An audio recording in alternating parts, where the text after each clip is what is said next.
The DNC is already a total disaster. I'm 800 miles away from Chicago, and I'm thinking that's still not enough. Why are these people dressed up in abortion medication marching down the streets? You know, I bet their parents are curious if they can still abort them. Democrats are suffering from chronic irony as they've put up a wall around the convention, almost like they don't want just anyone walking in. So much different than walking into our country. If you do that, please accept $1,400 of taxpayer money every month, and if you assault anyone, we won't prosecute you anyway, so go crazy and welcome to the United States. However, if it's the DNC, stand back or you get arrested because the president is coming to town, and we all need to be on our best behavior for Obama. Now, isn't it very ironic, again, how this party wants to defund the police unless it is to protect them at the DNC? Then we need them. Okay. Also, guess what you need to get into the DNC? An ID. Guess what you don't need to vote? An ID. Like, come on. I mean, how much more blatant can we get? Democrats teach hypocrisy better than anyone in the world. Businesses all around the DNC have completely boarded up their shops. You know, it's weird because I thought that Democrats were the party of kindness and tolerance, and decency, all that good stuff. Thankfully for Chicago board up services, they're not, so they can make a lot of money. Now, it's hilarious because in Milwaukee, the RNC caused a huge economic boom, but at the DNC, it's the businesses that go boom. Now, the conference didn't even start yet, and some protester already made it onto stage, so fix yourself a drink, it's gonna be a long week. Y'all can do better than that. Mike, the money! 150,000 people are dead! You are funding a genocide! The Harris-Biden administration keeps funding money to Israel!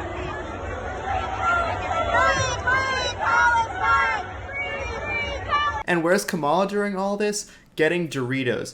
Now, she's going to tell you, and they've already said this, that this wasn't staged, this wasn't scripted, it was an impromptu visit to a gas station convenience store.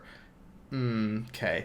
Nothing can be impromptu like that. The Secret Service has to do a sweep. Not only that, but the video is literally scripted because they filmed it twice, once with Tim giving the Doritos and once with Doug doing it. I know you want those. Oh, wait. You see corn nuts over there, Isn't this Tim? it? Yeah, that's the big. There you go. That's funny. You see corn nuts over there? So the DNC is providing free abortions and free vasectomies for anyone who wants them because I don't know who I give up, honestly. But are you going to be getting a free vasectomy at the DNC?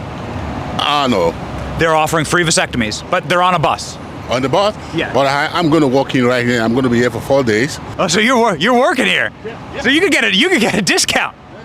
So are you excited for your free vasectomy?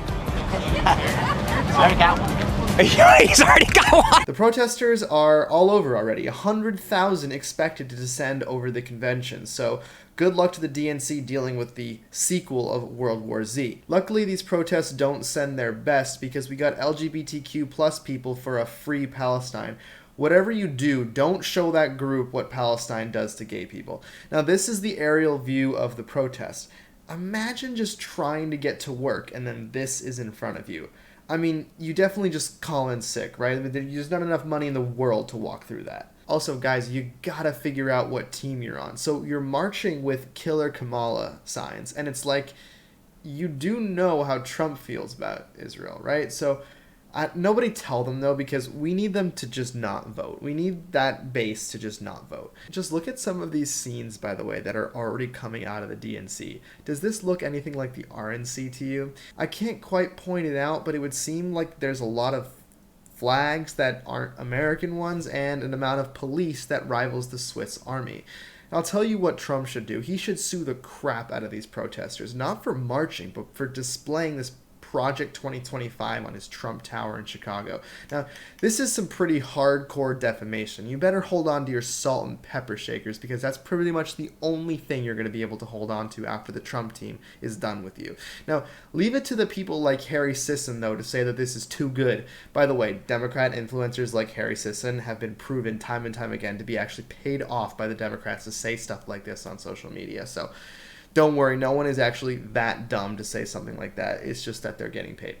Now, the coverage of the DNC is even more entertaining. Scott Jennings, who was a political correspondent at CNN, actually said something I agreed with, so I had to check if I was hallucinating, but just take a look. People don't know, because is she the liberal U.S. senator?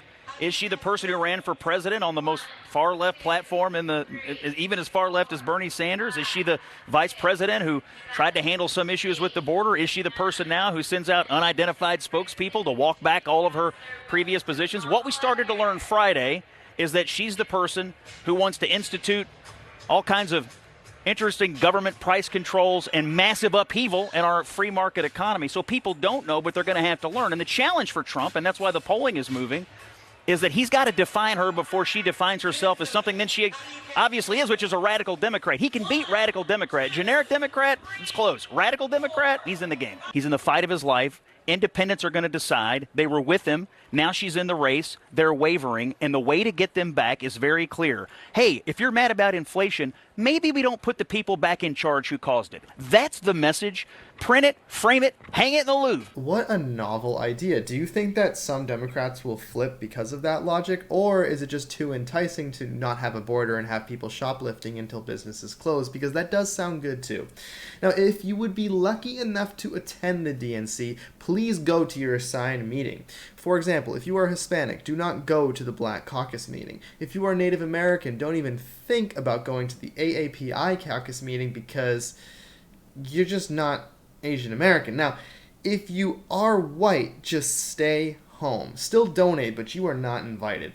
Like, why on earth are these events split up by race? I mean, when I was a kid, nobody was this obsessed with race. And now it's like, if you don't put that fact that you're anti-racist in your Instagram bio, then you're a bigot. And I wonder who manufactured that in order to get elected. It's also like the media helped too. Look at the New York Times mentioning the phrase, "Who is white?" Look at, what is that? I mean, whew. Okay, let's just tune in though to what the protests are really like, because they're real. This isn't Republicans. This isn't MAGA. This isn't Republicans trying to break into the DNC. This is Democrats fighting amongst each other. They're all protesting the Kamala Harris DNC, getting her inaugurated, or getting her elected, I guess, officially. And they hate it. I asked all these people, are they voting for Kamala Harris? They've said no.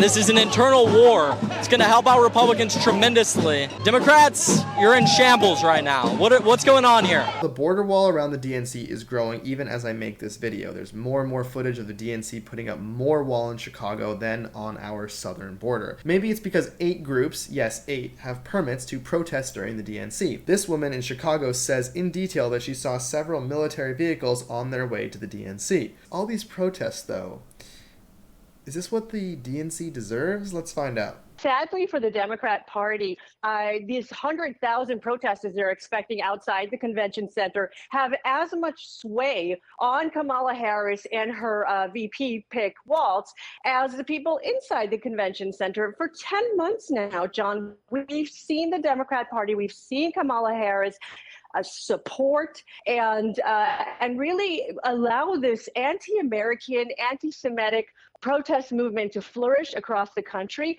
And now they are reaping what they have sowed. So I expect there to be a lot of chaos. I expect, just like when Prime Minister Netanyahu came to Washington, D.C., and we saw this pro-Hamas mobs burning American flags, I'm expecting a lot of the same kind of hateful activities outside of the DNC. We heard J.B. Pritzker, the governor, saying, you know, we welcome the protesters. They should all have a voice. But I don't know. Do you think he's going to come to regret those words? I have no doubt he's going to regret those words. So what is Trump doing during all of this? Well, dude probably has his popcorn out and is just enjoying Kamala getting destroyed in the polls. So Trump is just at home tweeting the illegal immigration chart that saved his life because that's all he needs to do during this convention. Will Trump probably end up saying something questionable? Yeah, but if there's anything we've learned from 2016, it's the path to victory is just letting Trump be Trump. Now, he even posted a picture of the DNC. He's there, and it's beautiful, I must say. I love the red. There's been a lot of serious talk about some of these images that Trump has been sharing. He didn't post this one, but there's some pretty crazy AI videos coming out lately, and we're poised to have zero idea of what is real and what is fake in probably about 3 years. Unfortunately for the Democrats, Kamala Harris is very real. So real that during the DNC, we're seeing these huge Trump gatherings in California, believe it or not. And California hasn't been red since 600 BC. But hey, it might actually be this year. So guys, if you like these videos, please show YouTube that you do by liking the video. My goal really is for the next generation to not feel bad about being on the right. So let's achieve that mission together, and I'll see you in the next video.